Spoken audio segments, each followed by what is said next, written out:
Hello, everybody. I'm Jeremy Maggs, and with the 2025 tax year in full swing, let me suggest that many South Africans, both individuals and businesses, are looking for clarity on key changes, whether we're talking about compliance, whether we're talking about risk, whether we're talking about SARS enforcement. There is a big basket of things to talk about. So joining us today in a special conversation is Keith Engel, Chief Executive Officer of the South African Institute of Taxation. Keith is a leading expert in tax policy and regulation, and he's here for the next 20 minutes or so to help us navigate the complexities of personal tax, corporate tax, VAT, SARS compliance, all within a new paradigm. So I'm looking forward to a very interesting conversation. Keith, we always say, let's start big if we can. So what are some of the big global trends that you're looking out for? I was reading a little earlier today about this concept called global minimum tax. Yeah. Well, that's been around a while. I think the major global trend is suddenly with Trump, things are changing. So we've had a change where all the world was working together to raise taxes and to exclude the tax havens. And so this has been a big OECD initiative, and the word global minimum tax, there's something called Pillar 1 and Pillar 2. And what the Europeans were trying to do was they're a very high tax area. They were trying to make sure that they were being undercut on tax elsewhere. So the global minimum tax was simply designed to say, if you're going to lure investment through zero taxation, we're going to pick up to 15% of the differential. So effectively, the way the global minimum tax will apply is, let's say South Africa has, the South African company owns a Dubai company, and the Dubai company is zero tax. That South Africa will pick up the 15% differential and say, we're going to take 15% of what you should have paid in Dubai, essentially. And there's an enormous amount of revenue that South Africa could collect as a result of that. They could, depending on what levels of exemptions people are getting. Now, remember, there are a whole bunch of different exemptions out there. It's not so easy to get it. So all the world was sort of agreeing to this paradigm where we're going to make sure that we don't use tax as a way of undercutting our own self. What's happened now, though, is that Trump, in his basically day one, has declared war on the Revenue Service. So all hiring freezing at government is frozen, but he's taken special note of the IRS, completely frozen, and he's making the point that the IRS is under watch, and he wants to have the External Revenue Agency to eliminate the income tax in favor of tariffs. But immediately, one thing he did was the OECD initiatives, he killed them both. Now, we always thought Pillar 1, which was a disguised consumption tax between American and French, would die. But Pillar 2, the minimum tax, he went after that one as well. So now, if the U.S. doesn't join this minimum tax, what's the pressure elsewhere? And also, what's the pressure for this attack against low-tax countries? So I think you're going to begin to see a reeling back on that. The second thing you saw is a lot of pressure on reporting, cross-border reporting, knowing your client, beneficial ownership. I think you're going to start seeing some pushback. People have pushed too far on this, and people are getting swamped by reporting. And you might see a pullback to say there's simply too much reporting. It's like when we did, when you enter the airports right after ISIS, it was crazy getting into the airports. Well, we've gotten to a point where going into foreign banking is becoming almost impossible. So you're going to see some pullback on that. And what you're also seeing as a global trend is there is a global sense that we're all, that we're going back to tariffs. We're going back to anti-competitiveness. And what the U.S. is also seeing is a lot of these tax initiatives are really against their companies. So they're no longer willing to go along with it. So, Keith, let's localize that debate if we can. Why should South African businesses in particular be cognizant of this? Well, I think the question was, if you were a local company operating abroad, you were going to a lot of low-tax jurisdictions in order to get better relief. Now, they do have a global minimum tax that's taken effect this year, and they may find that they're not going to be able to get a benefit of the Dubai rate of zero. So they're going to have to accept a 15% rate. So if you're going for that zero rate, you might find it's not so easy anymore. But you might begin to find, well, maybe with the new trend, it won't be so hard. But I'm correct in saying it would only impact a handful of companies. Absolutely. So from what I hear from my friends, total of 17 companies will have to do global minimum tax reporting, and of them, maybe 9 will be affected. But your average mid-sized company, you got to have 750 million euro turnover. Not too many people are going on that. So it's really a lot of money small. yeah. But the people who are caught in it's brutal because if you're one of those big companies, the amount of reporting and information is phenomenal. And that's going to be the big cost more than the tax, I think. All right, let's continue the conversation, but focus on corporate tax in South Africa right now. And what is the expectation in terms of a change in rate, which we will get some indication of in Q1 this year? Yeah, well, I think people are a little disappointed in the question you're looking for revenue. Look, there was a downward trend on corporate rates across the world.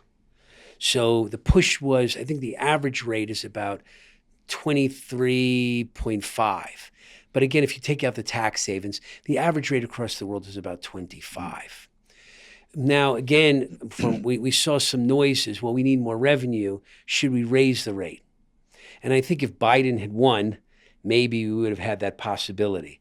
But Trump is talking about a 21% rate and having his own incentive rate, driving it down to 15. So I really don't see that as a big threat. I think the corporate situation will remain static, and I think there won't be much change there.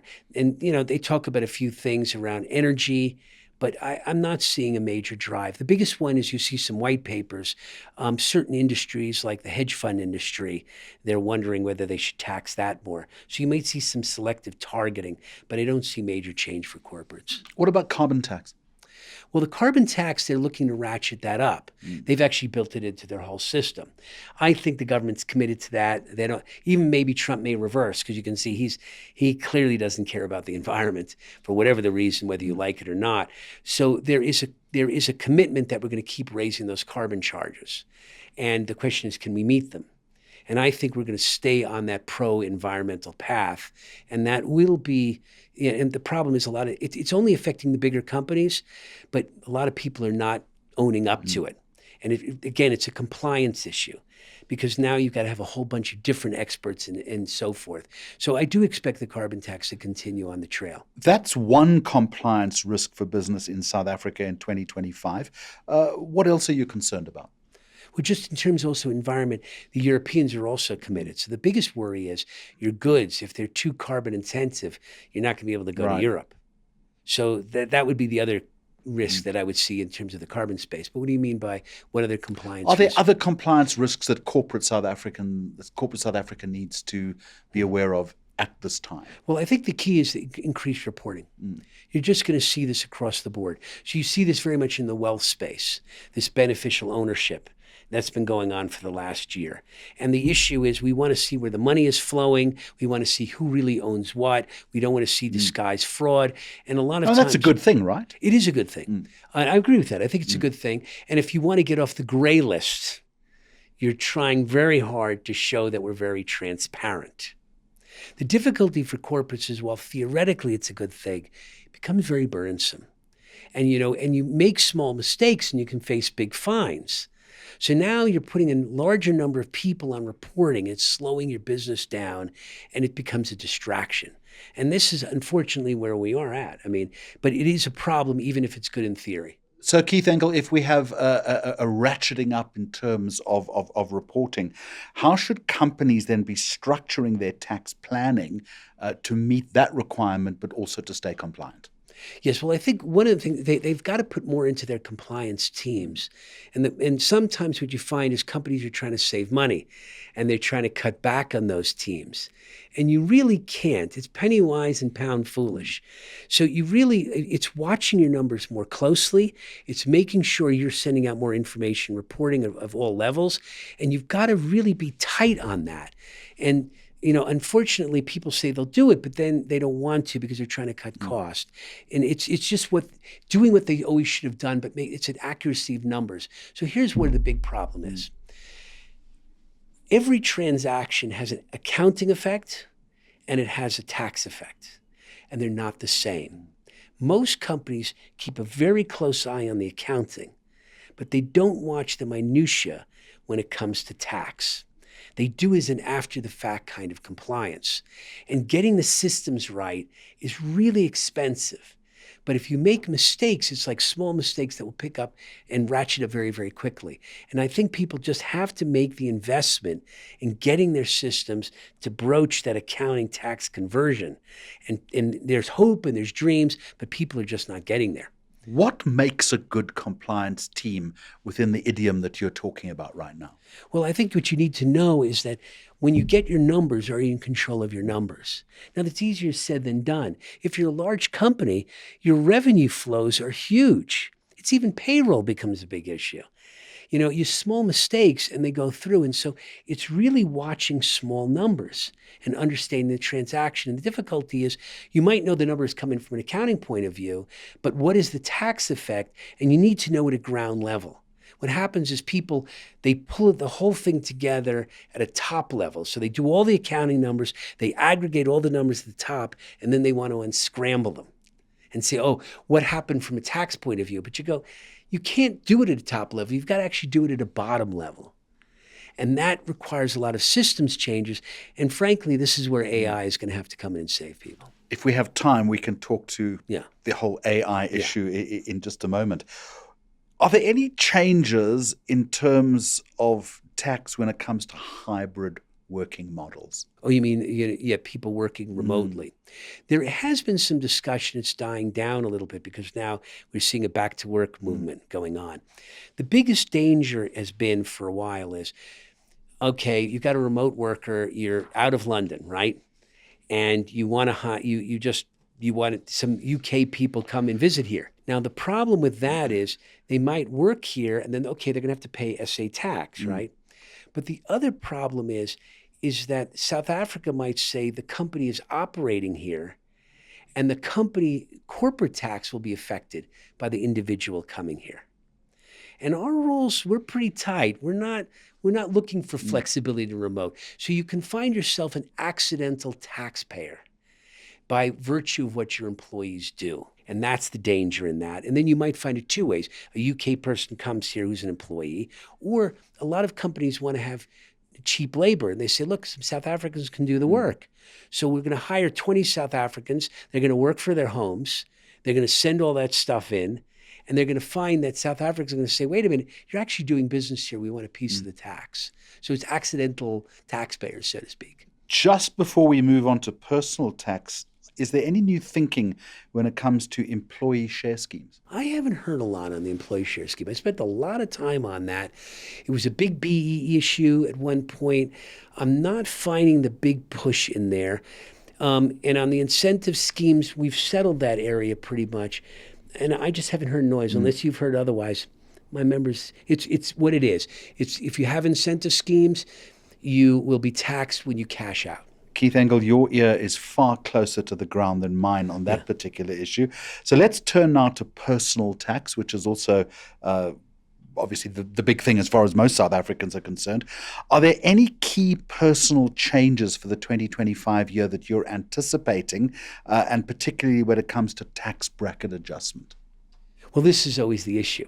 I mean, are we going to get full inflation relief or not? So, I mean, the fear is, well, we have a new higher rate at the top end. I don't see a new higher rate at the top end. People sometimes get clever, and if they relabel it, they'll call it the special levy surcharge, but that's just a new rate. And we get that threat every year. I'm not seeing that so much. The threat is NHI. And on NHI, it could be a special NHI surcharge, but I don't think they'll do that this year. There's always the threat. The first thing that's going to go is the medical credit. That's the one that's going to go. And I think that's the days are numbered on that medical credit. That will be the first one. And then if you're going to go after the super wealthy, there are some informal discussions. Should we have a wealth tax? The wealth tax, yes. My next question, where do we stand on that? A lot of muttering, but it's it is a political hot potato on the one hand, because this could also see an exodus of capital.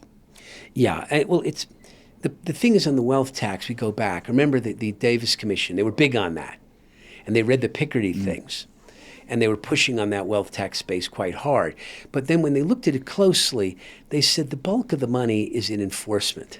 And we do have a high net worth individual unit now. And that's where they said, and to go into a wealth tax is going to be very complicated. And, is it worth it? But somehow the Treasury seems to suddenly have felt the smell for this thing again. So they want to do a discussion paper. And, sometimes those discussion papers can be kind of predetermined.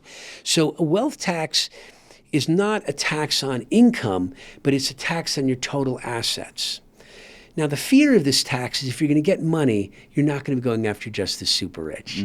You're going to go hit the middle. It's all about the threshold, and it's the middle class who are being encouraged to save, on the other hand, aren't they? Exactly. So to give you a good example, right now the estate duty, that has a $3.5 million threshold per person. They haven't changed that in 20 years. So $3.5 million, that ain't much. That's not super rich. That's middle class and nothing more. You just have one expensive house, you've got a problem. So, it always starts hitting the middle, and this is really the problem in the wealth tax. There's a belief, there's this Gini coefficient issue, and a lot of the labor unions define wealth as somebody making more than R1 million. R1 million is middle class.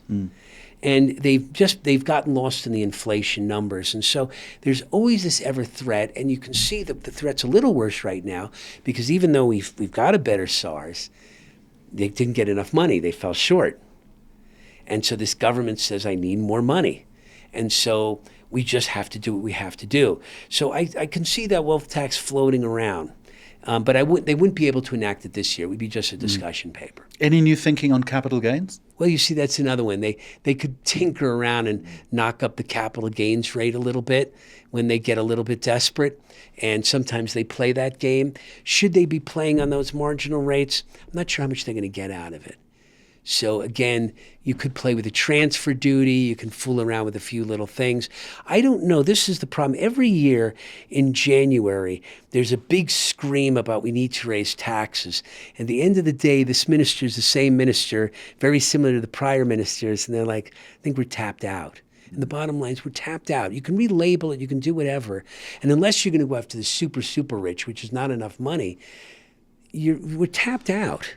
So they tend to hold back and just tinker at the edges. But there's also danger then, because we could increase borrowing. Well, this is the problem. And then what's the real answer? We have to cut expenditure. And we don't want to do that. And so but I think when I've watched this minister, he goes for the borrowing. And I'm not going to be too angry about it, because if you look around the world, you're seeing these debts.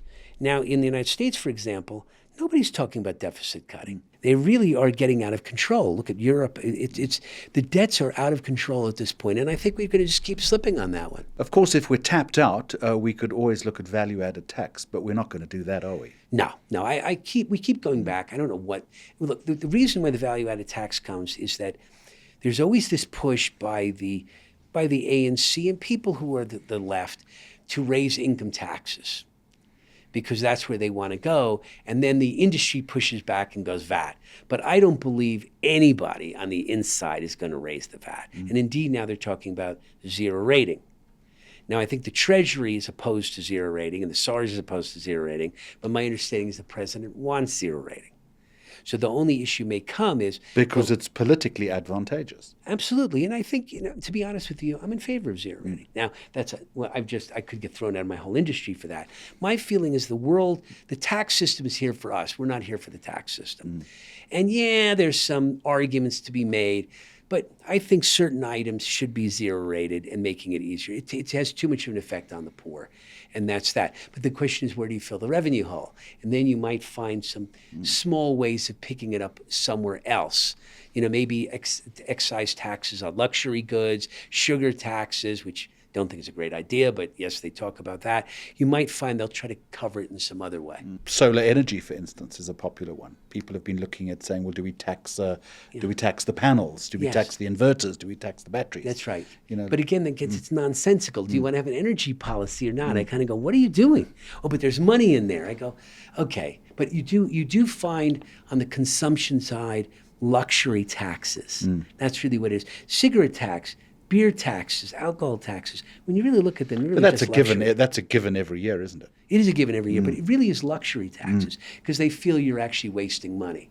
And luxury taxes are easy to collect. So if I'm going to offset the zero rating, that's probably what I'll do. So before we move on to SARS and compliance, one of the issues I do want to tackle you on is VAT refunds.